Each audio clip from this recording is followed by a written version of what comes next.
자, 오늘 우리에게 주시는 하나님의 말씀은 민수기 26장 1절부터 4절까지 말씀입니다. 우리 한 절씩 교도하겠습니다. 연병 후에 여호와께서 모세와 제사장 아론의 아들 엘르아살에게 말씀하여 이르시되 이스라엘 자손의 온 회중의 총수를 그들의 조상의 가문을 따라 조사하되 이스라엘 중에 20세 이상으로 능히 전쟁에 나갈 만한 어른 자를 대표하라 하시니 모세와 제사장 엘르아살이 여리고 맞은편 요단가 모압 평지에서 그들에게 전하여 이르되 여호와께서 애굽 땅에서 나온 모세와 이스라엘 자손에게 명령하신 대로 너희는 20세 이상 된 자를 계수하라 하시니라. 아멘. 졸업을 앞둔 어떤 대학생이 목사님을 찾아와 상담을 요청합니다. 졸업이 코앞인데 뭘 해야 할지도 모르겠고 삶에 대한 의욕도 없고 걱정만 가득하다, 이런 내용인데요. 그래서 목사님이 이렇게 말합니다. 형제님, 한번 이렇게 생각해 보세요. 나이가 40대 중반인데 무기력하고 마땅한 직업도 없고 비전도 없이 그냥 하루하루를 무의미하게 지내고 있습니다. 그런데 갑자기 그분에게 하나님이 나타나셔서 너 20년 전으로 돌려준다고 하면 기분이 어떨까요? 그 사람은 돌아갈까요, 말까요? 돌아가겠어요, 안 돌아가겠어요? 돌아갈 것 같지, 그지? 당연히 돌아갈 것 같습니다. 제2의 인생을 다시 시작해봐야죠 라고 이렇게 대답했습니다. 그러니까 목사님이 그럼 잘 됐습니다. 지금 당신이 20년 후에서 돌아온, 미래에서 돌아온 그 순간이라고 한번 생각해 보세요. 그러면 뭐라도 시작할 수 있게 될 것입니다 라고 말을 해줬다고 합니다. 예전에 사역했던 교회에서 굉장히 먼 곳으로 이사 가신 안수 집사님과 권사님의 가정을 신방 갔던 적이 있습니다. 부산에서 사역할 때인데요. 부산에서 홍천까지 갔으니까 꽤 멀리 신방을 갔죠. 상당히 멀리 신방을 갔습니다. 교회에 선한 영향력을 많이 끼친 그런 부부였기 때문에 많은 분들이 신방에 동참을 했습니다. 그래서 스타렉스 한 대가 꽉 찼어요. 출발하게 됐습니다. 그때 차 안에서 권사님들이 나눈 대화가 굉장히 오랫동안 기억에 남는데요. 한 권사님이 아이고 내가 10년만 젊었어도 공부도 하고 그리고 이것저것 많이 할 건데 아휴 이제 눈도 침침하고 이해력도 떨어지는 것 같아 너무 속상해 라고 이렇게 하셨어요. 권사님 나이가 한 60세 정도 되셨거든요. 그러니까 옆에 앉아 계시던 권사님이 60이면 한창인데 뭘 그래 고민하냐. 내가 권사님 나이면은 별거 다 하면서 살겠다고. 그 권사님이 70대였어요. 네. 그러니까 저 뒤에서 누가 혀를 에이그 그렇게 혀를 끌끌 차는 거예요. 그 권사님은 80대 권사님이셨습니다. 그러니까 차 안이 완전히 웃음바다가 됐어요. 지금 시작하기에 너무 늦었다고 생각하는 나의 모습은요. 어떤 사람에게는 돌아갈 수 없는 기회의 시기가 되기도 하고요. 너무 힘들어서 시작하지 못하는 나의 상황은 어떤 사람들은 천금을 주고도 살 수 없는 그런 상황이 되기도 합니다. 혹시라도 하나님께서 비전을 주셨는데 이런저런 환경적, 상황적, 재정적 여러 여건 때문에 시도하지 못했다. 아직 그 하나님의 비전을 이루지 못했다. 아니면 시작도 못했다. 라고 한다면 이 말씀을 들으시고 바로 시작하시기 바랍니다. 주님의 뜻을 따라 움직일 때 우리의 무모한 도전은요. 위대한 결말을 낳게 될 줄로 믿습니다. 오늘 함께 나눈 본문은요. 이 바로 앞에 있는 25장 굉장히 아픈 모습이 아닐 수 없습니다. 약속의 땅이 바로 눈앞인데도 불구하고 죄의 유혹을 이기지 못한 수많은 이스라엘 백성들이 유업으로 받을 땅 바로 앞에서 좌절하고 마는 모습이 25장에 나오고 있는데요. 만약에 비느하스의 이 거룩한 분노가 없었다면 그날 이스라엘은 아마 전멸했을지도 모릅니다. 그리고 너무도 안타까운 게 뭐냐면 그날 죄악을 통해 죽임을 당한 이스라엘 백성 중에 상당수는 아마 혈기왕성한 청년들이었을 거라는 거예요. 출애굽 2세대로서 약속의 땅을 받을 자격이 충분함에도 불구하고 거룩함을 유지하지 못하고 죄 가운데 빠져서 그 유업이 바로 내 눈앞인데 거기에서 좌절해버리고 말았죠. 왜냐하면 하나님의 약속의 땅은 유혹과 시험을 이겨낸 자들만이 들어가는 거룩한 곳이었기 때문입니다. 이런 가슴 아픈 사건이 바로 앞에 있었지만 하나님께서는 이스라엘을 포기하지 않으시고 새로운 역사를 이루어 내십니다. 다시 시작하시죠. 1절을 보면은 연병 후에 말씀으로 시작하죠. 여기에 나오는 후에라는 말씀의 원어적인 의미는요, 새로운 시작을 의미합니다. 큰 죄와 하나님의 너무나도 아픈 그 징벌이 있고 난 뒤에 극적인 터닝 포인트를 이스라엘에게 허락해 주신 거예요. 수많은 백성이 죄악으로 인해 죽게 되었지만 그 죽음과 슬픔을 뒤로하고 이스라엘은 이제 새로운 시작을 해야 되는 그 시점에 와 있다라는 것입니다. 뭐 실수 안 하는 사람 없잖아요. 말로 실수하는 사람들. 입이 왼수죠, 그죠? 그런데 또 입만큼 내 속을 시원하게 해주는 것도 없습니다. 그러니까 막 이게 입이 참 실수를 합니다. 때로는 행동으로 실수합니다. 하지 말아야 할 행동을 하면서 어려움에 빠지게 되죠. 때로는요, 표정으로 실수할 때도 있습니다. 표정으로. 100마디 말보다 한 번의 표정이 타인에게 더 큰 상처를 주게 되기도 하죠. 때로는 생각으로 실수합니다. 우리는 이처럼 실수투성이에요. 하지만 하나님께서는 그런 우리의 모든 죄악을 다 털어내시고 우리를 통해서 새로운 역사를 이뤄 나가는 줄로 믿으시기 바랍니다. 우리가 꼭 기억해야 할 것은 사단은 실수와 실패를 통해서 들어온다라기보다는요, 실수와 실패로 인해 낙심과 자기 비하를 하는 그 상황에서 사단은 우리를 쓰러뜨리려 더 깊숙이 들어온다라는 사실이죠. 하지만 하나님께서는 우리의 실패를 오히려 디딤돌로 삼기를 원하십니다. 그래서 주님만의 역사를 세워 나가실 거예요. 2절 함께 읽어보도록 하겠습니다. 시작. 이스라엘 자손의 온 회중이 총수를 그들의 조상의 가문을 따라 조사하되 이스라엘 중에 20세 이상으로 능히 전쟁에 나갈 만한 모든 자를 계수하라 하시니. 아멘. 하나님께서는 전쟁에 나갈 만한 인구를 다시금 조사하라라고 말씀하십니다. 죄의 유혹에 빠져서 죽음을 맞이하게 된 형제 자매들, 나의 친인척들, 그들에 대한 슬픔에 빠져 있지만 말아라. 그러지 말고 약속의 땅으로 나아가서 전쟁을 치르기 위해서 다시금 전열을 정비하기를 하나님께서는 원하는 거예요. 누구든 실패합니다. 누구든 실수를 합니다. 하지만 하나님께서는 그 가운데 너무 오랫동안 빠져 있기를 원하지 않으십니다.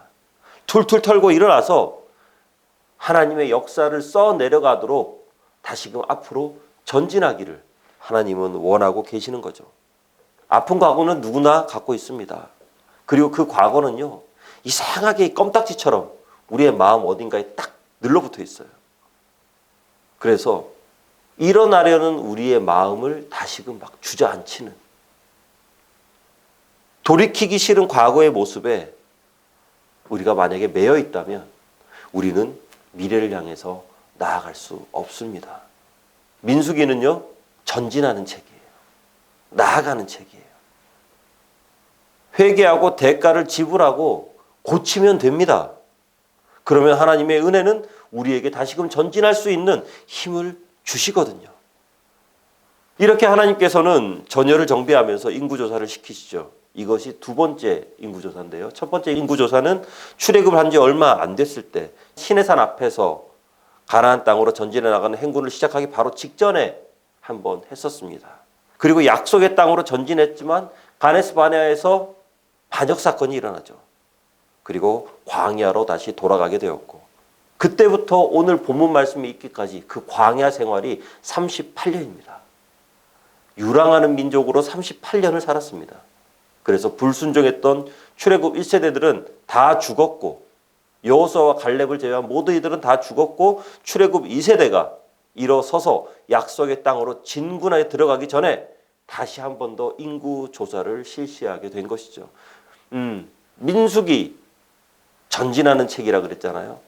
그리고 민수기는 원래 numbers, 숫자를 센다는 뜻을 가지고 있죠. 어떤 분들은 또 이렇게 말씀하십니다. 교회에 숫자는 그렇게 중요하지 않다. 교인들이 얼마나 모이는지 중요하지 않다. 막 이렇게 말씀하시기도 하는데 왜 그렇게 생각하는지 모르겠어요. 하나님이 얼마나 숫자를 중요하게 생각하셨으면은 민수기 백성을 센다는 뜻을 가진 그런 말씀을 하나님께서 주셨을까요? 하나님께서는 백성들의 숫자를 세십니다. 백성의 숫자를 세는 이유는요, 한 사람 한 사람이 소중하기 때문입니다.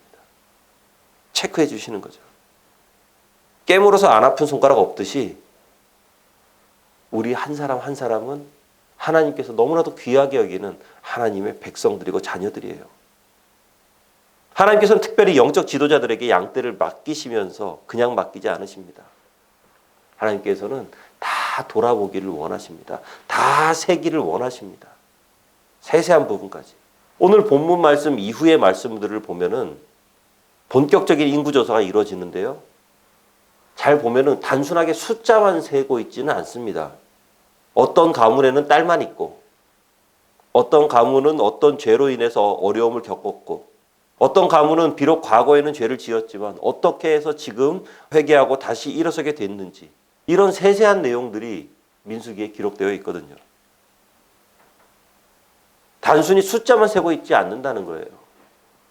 그 깊숙한 삶의 모습까지도 하나님께서는 다 살피고 사랑하고 계신다는 것이죠.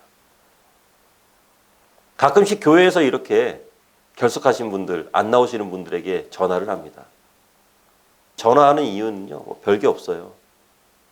알아야 되기 때문이에요. 관심이 많기 때문이에요. 하나님께서 우리에게 관심이 많으시듯이 영적인 지도자들도 성도들에게 많은 관심을 가지고 있습니다. 왜냐하면 하나님께서 그렇게 하셨으니까요. 양들이 영적으로 정서적으로 고통받거나 침체되어 있는지 살펴봐야만 합니다. 하나님께서 맡기신 귀한 양들이 그들의 신앙이 바로 서고 있는지를 목회자들은 체크해야만 할 의무가 있습니다. 왜냐하면 하나님께서 그렇게 하시니까요. 한 영혼 한 영혼의 삶에 동참하면서 호흡하는 것이 바로 인구조사의 내용이고요. 이것이 하나님의 마음인 것이죠. 숫자를 세는 이유입니다. 그리고 이것에 대한 목적이 있죠. 인구조사를 하면서 숫자를 세는 첫 번째 목적, 그것은 바로 전쟁에 나갈 만한 자를 하나님께서 살피시기 위함이죠. 전투력이 있는 사람을 하나님께서는 살펴보십니다. 하나님께서 교회를 보실 때도 마찬가지입니다. 교회에 영적인 전투력이 있는 사람이 몇 명이나 있는가? 여기에서 영적인 전투를 해낼 사람이 몇 명이나 있는가? 하나님께서는 세어보신다라는 거예요. 그저 교회 왔다 갔다 하고 꾸벅꾸벅 졸기만 하고 딴짓하고 코만 파고 있는 사람들이 아니라 성령과 지혜가 충만해서 사단과의 영적 전투에서 승리를 가져올 수 있을 만한 그런 군사들을 하나님께서는 세어보신다라는 것이죠. 부디 이 말씀을 나누는 모든 분들이 하나님께서 마음 놓고 영적 전투에 내보낼 만한 믿음의 용사들이 되시기를 주의 이름으로 축원합니다. 나이는 전혀 중요하지 않습니다. 얼마나 예쁘고 잘생겼고 키가 크고 얼마나 돈이 많고 적고 학벌이 좋고 사회적으로 어떤 지위를 가지고 있느냐 중요하지 않습니다. 중요한 것은 우리의 영적 성장과 영적인 전투력이에요. 영적인 용사인 우리를 통해서 하나님께서는 각자 가정에 있는 그 가정을 옥죄고 있는 마귀를 하나님께서는 이겨내기를 원하시죠. 영적 용사인 우리를 통해서 이 나라를 괴롭히고 분열과 거짓의 영들로 너무나도 가득 차 있는 이 나라에서 승리하기를 하나님께서는 원하고 계십니다. 열방에 나아가 하나님의 영광을 드러내며 승전가 부르기를 하나님께서는 원하고 계십니다. 바로 당신의 군사들을 통해서 말이죠. 인구조사를 하는 또 두 번째 목적은요, 합리적으로 땅을 분배하기 위해서입니다. 2절을 보면은 각 가문을 따라 조사를 했다. 이 돈을 버는 것도 중요한데 어떻게 돈을 쓰느냐, 바로 어떻게 분배를 하느냐도 굉장히 중요하죠. 큰 성공을 이루었다 할지라도 그것을 제대로 관리하지 못한다면은 더 비참하게 되거든요. 인류 역사를 돌이켜보면 항상 뭔가를 이루어내기 전까지는 공동체가 똘똘 뭉쳐서 한 마음으로 목표를 향해 나아가지만 목표를 이루고 나면 그때부터 야망과 욕심을 드러내기 시작합니다. 이기심에 사로잡혀서 결국 어제의 동지가 오늘의 적이 되어버리는 그러면서 피를 흘리며 반목하는 모습들을 너무나도 많이 보게 되죠. 하나님께서는 이미 각 지파의 숫자를 알고 계셨을 거예요. 이미 알고 계셨을 거예요. 하나님이 모르시거나 확인하기 위해서 조사를 시킨 것이 아니라 모두가 수긍하고 받아들이도록 하기 위해서 조사를 시키시는 것이죠. 그래야만 땅을 분배하고 난 후에 지파가 받은 땅에 대해서 백성들이 이해할 수 있게 되잖아요. 하나님께서는 이렇게 인구조사를 시키신 이후에 공평하게 땅을 나눠 주시는데요. 오늘 읽지 않았지만 26장 54절 말씀을 보면은요. 각 지파와 가문별로 인구조사를 실시한 후에 그 인구의 비례대로 하나님께서는 땅을 나누어 주십니다. 그래서 유다 지파는 가장 넓은 땅을 기업으로 받게 됩니다. 여기서 우리가 또 한 가지 생각해 볼 건 뭐냐면 넓은 땅을 받았으니까 그만큼 기분이 좋고 즐겁기만 할까? 또 그렇지만도 않습니다. 기업이 크고 넓으니까 그 기업을 관리하고 유지하는 것에 엄청난 힘이 들어갑니다. 유다 지파가 기업으로 받은 땅 굉장히 넓었거든요. 그런데 그 속에는요, 거인 민족 아낙 자손이 거주하는 헤브론이 있었죠. 갈렙 같은 이 백전 노장이 가문을 이끌고 나가서 싸워야만 이길 수 있는 아주 힘든 땅이 있었다는 겁니다. 하나님의 기업은 이렇습니다. 내가 욕심을 부려서 무조건 많이 받는 것이 능사가 아니라 그 땅의 크기를 감당할 만한 능력과 그에 대한 대가를 지불하려는 마음이 있어야만 하나님의 땅을 받고 유업을 받고 그것을 감당할 수 있다는 것이죠. 공평한 땅의 분배, 이것은 공평한 요구가 있다라는 겁니다. 5달란트를 받은 사람에게는 5달란트를 요구하시고 1달란트를 받은 사람에게는 1달란트를 하나님께서는 요구하시죠. 그래서 훗날 가장 큰 기업을 받은 유다 지파가 기업이 그만큼 크니까 세금도 그만큼 많았겠죠. 이 세금이 너무나도 감당하기 힘든 거예요. 땅이 너무 넓다 보니까. 그러니까 땅을 가장 작게 받은 시므온 지파에게 일부 땅을 또 떼어줍니다. 야, 너희들 이만큼 가져가라. 세금이 너무 많다는 거죠. 공평하게 요구한다는 것은요, 모든 사람들에게 획일적으로 똑같은 대가를 요구하는 것이 아니라 가지고 있는 능력이나 소유만큼 차등해서 요구하는 것. 이것이 바로 공평입니다.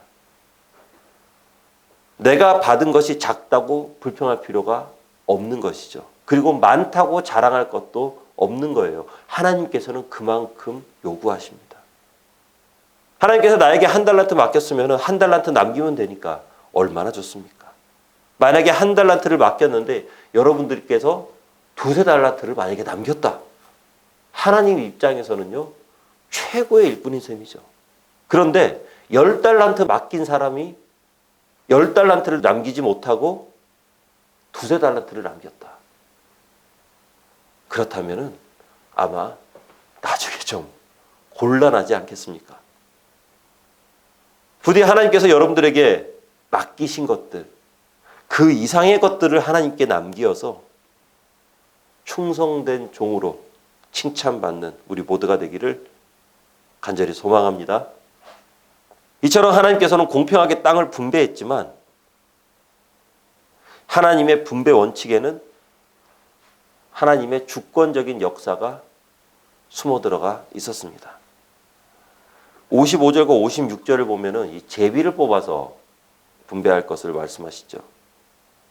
좀 전에 땅의 넓이는 인구조사를 통해 나타난 숫자의 비례에서 나눠 주신다고 했는데 그 위치는 어떻습니까? 제비를 뽑아서. 땅의 넓이는 인구만큼 주지만 위치는 제비 뽑아서 주겠다라는 거죠. 이게 정말 그런데 절묘한 거예요. 예나 지금이나 부동산에서 가장 중요한 포인트가 입지라고 합니다. 부동산을 가장 가치롭게 만들어지는 건 위치, 입지. 강남에 있는 땅 한 평하고 저기 임야에 산 하나하고 가치가 다르죠, 그죠? 당시의 산의 위치, 강의 위치, 비옥간 토지와 돌밭의 비율이 얼마 되면서 그 가치를 아마 분명히 따졌을 거예요.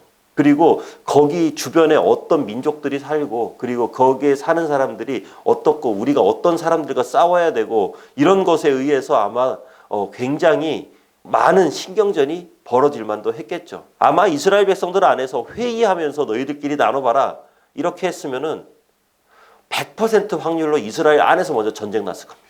이스라엘 사람들끼리 먼저 큰 싸움이 벌어졌을 겁니다. 그렇기 때문에 하나님께서는 제비를 뽑도록 함으로 모든 결정권을 하나님에게 맡기라, 나에게 맡기라 라고 하십니다. 아무도 이의를 제기할 수 없도록 하나님께서는 하시죠. 잠언 16장 33절 보면은 제비는 사람이 뽑으나 모든 일을 작정하기는 여호와께 있느니라. 아마 어떤 지파는 옥토가 널려 있는 그런 땅을 받았을 거예요. 어떤 지파는 사나운 적들이 득실득실하는 그런 땅을 받았을지도 모릅니다. 그런데 그게 어떤 것이든 간에 너무 좋아할 필요도 없고 낙심할 필요도 없어요. 나보다 나를 잘 아시는 하나님께서 나에게 가장 필요한 최고의 것들로 베푸셨음을 믿고 감사함으로 그곳으로 나아가면 되기 때문입니다. 그곳에서 살다 보면 하나님께서 그곳에 예비해 두신, 숨겨두신 축복을 받아 누릴 수 있기 때문이죠. 실제로 이후에 보면은 하나님께서는 각 지파별로 딱 맞는 그 지파의 특성에, 형편에 딱 맞는 땅을 하나님께서는 주십니다. 굉장히 온유하고 나서기 싫어하는 그런 이사갈이나 납달리 지파, 이런 지파에게는요, 얌전하게 농사 지으며 살 수 있는 농지를 하나님께서는 그 지파에게 주시죠. 활동성이 굉장히 강하고 새로운 것들을 추구하는 것 좋아하는 스불론 지파 같은 경우에는요, 지중해와 갈릴리 바다가 인접한 땅을 하나님께 주십니다. 그래서 이 타고난 장사꾼의 재능을 잘 사용할 수 있도록 해주시죠.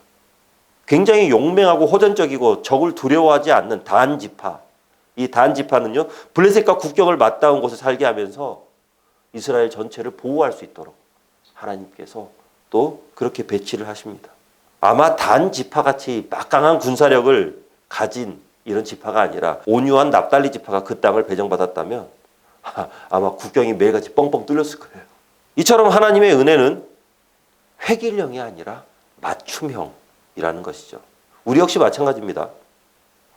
우리에게 주어진 환경과 형편과 은사와 재능에 따라 하나님께서 부어주시는 은혜와 그리고 우리 삶의 모습들은 다 달라집니다. 유도 선수가 있어요. 근데 그 유도 선수에게 활을 줍니다. 그러면은 이 활은 아마 집에 그냥 괜찮은 장식품 정도? 뭐 그 정도로 끝나겠죠. 유능한 외과 의사에게 태권도복을 입혀가지고 시합에 내보냅니다. 뭐 기절 안 하면 다행이죠. 그렇죠? 하나님께서는 우리에게 가장 필요한 것이 무엇이고 우리가 잘하는 것이 무엇인지 하나님께서는 알고 계세요. 그래서 우리에게 가장 잘 맞는 은혜의 방편을 허락하십니다. 우리를 둘러싸고 있는 모든 것들은 하나님께서 우리에게 가장 베스트의 것들로만 채워 넣어주신 것으로 믿으시기 바랍니다. 괜히 남이 받은 것, 남이 가진 것들을 보면서 질투할 필요 없어요.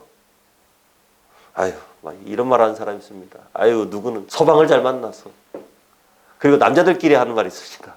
아유, 저 사람은 처가를 잘 만나서.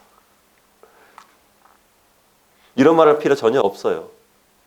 투덜거릴 것도 없고 우쭐할 것도 없고 열등감을 느낄 것도 없어요. 이웃의 축복을 바라보면서 손뼉 쳐주고 내가 받은 축복을 바라보면서 열심히 그 축복의 땅을 경작해 나가기만 하면 됩니다. 이 모습이 바로 이 땅을 살아가는 크리스천의 모습이 되는 것이죠. 지금 한번 삶을 돌이켜 보시기 바랍니다. 아마도 여러분들이 살아가는 삶의 현장에서는 사나운 이민족의 침략도 있을 거고요. 때로는 경작하기 힘든 돌밭도 있을 거고요. 변변한 유실수 하나 없는 그런 돌산도 있을 겁니다. 하지만 그 돌산을 열심히 경작하다 보면은 혹시 누가 합니까? 그 안에서 금광이 나올지. 나는 분명히 저 땅은 경작하기 너무나도 힘든 땅이었는데 그 땅을 뒤집어 보니까 그 땅 안에서 너무나도 좋은 옥토가 숨겨져 있는 것을 우리는 아무도 모르거든요. 어쩔지 모릅니다. 그리고 그 돌산과 돌밭을 바라보는 것이 아니라 한번 주변을 한번 쳐다보세요. 눈을 조금만 옆으로 돌려본다면 우리를 사랑하고 아껴주는 믿음의 친구들이 있고 나에게 힘을 주는 살아가는 가족들과 자녀들과 부모가 있고 그리고 예배 때마다 은혜 주시고 위로하시고 격려해 주시는 바로 우리 주님이 우리와 함께 하시잖아요. 그 성령의 능력이 우리와 함께 하거든요. 나에게 주어진 땅은 하나님께서 나에게 주셨다라는 것을 믿고 그곳에서 하나님께 드릴 만한 풍성한 열매를 많이 맺으시기 바랍니다. 그렇게 할 때 우리의 모든 것도 다 세고 아시는 하나님의 우리를 향한 진정한 은혜와 축복을 누릴 수 있게 될 것입니다. 기도하겠습니다. 하나님, 큰 실수가 이스라엘 가운데 있었지만 그럼에도 불구하고 하나님께서는 지속적으로 나아가기를 원하십니다. 우리의 삶에도 많은 실수와 그리고 실패가 있겠지만 그럼에도 불구하고 다시 한 번 더 일어서서 앞으로 나아가기를 원합니다. 주님의 군사가 되어 전쟁을 치를 만한 주님의 군사가 되어서 하나님께서 허락하신 그곳에서 하나님의 이름을 나타내기를 원합니다. 하나님, 우리를 사용해 주시고 합당한 능력을 허락해 주시옵소서. 예수님 이름으로 기도합니다. 아멘.